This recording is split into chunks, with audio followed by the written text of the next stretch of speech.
crackers that got left out, so they're not good, but these are going to compost. And things like this. Oh, this is my composting bag here that I keep, and then we'll put it in on the side.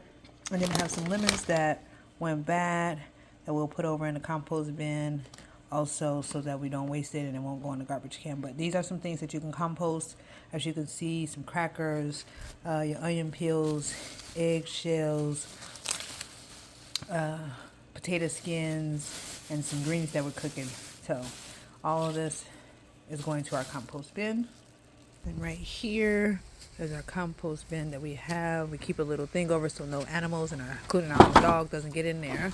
And then basically this is what's currently growing in there now. I want to go ahead and get my little extra, my shavings in my bag. Just throw that in there.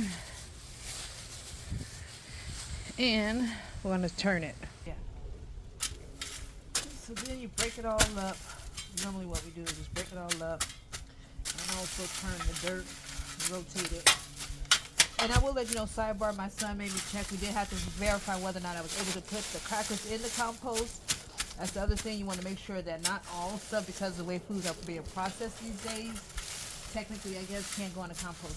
But normally the next thing we do after you break it all up, to make sure no seeds grow in here like you see in my other bed, then we'll add some water. But basically, taking your everyday scraps and making fresh dirt.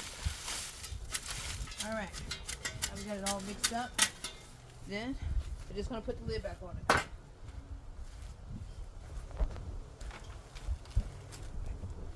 Thank you.